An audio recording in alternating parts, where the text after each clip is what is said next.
తెలంగాణ రాష్ట్రంలోని ప్రభుత్వ విశ్వవిద్యాలయాలకు త్వరలో పూర్తిస్థాయి పాలక మండళ్లు రానున్నాయి. రాష్ట్ర విద్యాశాఖ పరిధిలోని 13 వర్సిటీల్లో ప్రస్తుతం కాకతీయ విశ్వవిద్యాలయానికి మాత్రమే పూర్తిస్థాయి పాలక మండలి ఉండగా మిగిలిన 12 వర్సిటీల్లో 10కి కొత్త ఈసీలను నియమించేందుకు సర్కార్ కసరత్తు చేస్తోంది.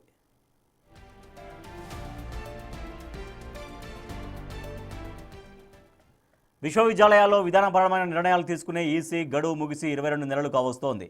2024 ఫిబ్రవరితో పొడిగించిన పదవీ కాలం కూడా ముగియడంతో ప్రస్తుతం వర్సిటీల్లో కీలక నిర్ణయాలకు ఆటంకం ఏర్పడింది. ముఖ్యంగా ఏప్రిల్లో ప్రభుత్వం జారీ చేసిన సహాయ ఆచార్యుల నియామక మార్గదర్శకాల ప్రకారం నోటిఫికేషన్లు ఇవ్వాలంటే ఈసీల ఆమోదం తప్పనిసరి. గతంలో శాశ్వత వీసీలు లేకపోవడం, అధికారుల బదిలీ వల్ల ఈ ప్రక్రియ ఆలస్యమైంది. తాజాగా విద్యాశాఖ సభ్యుల జాబితాను సిద్ధం చేసి ముఖ్యమంత్రి రేవంత్ రెడ్డి ఆమోదానికి పంపింది.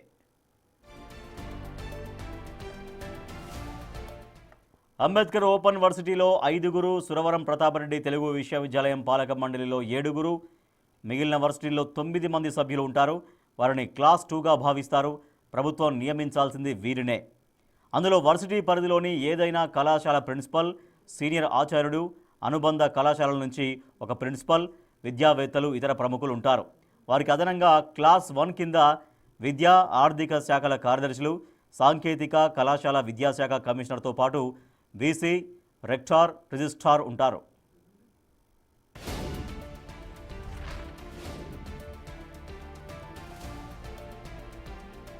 కాకతీయ యూనివర్సిటీకి మాత్రమే ప్రస్తుతం పూర్తిస్థాయి ఈసీ ఉంది.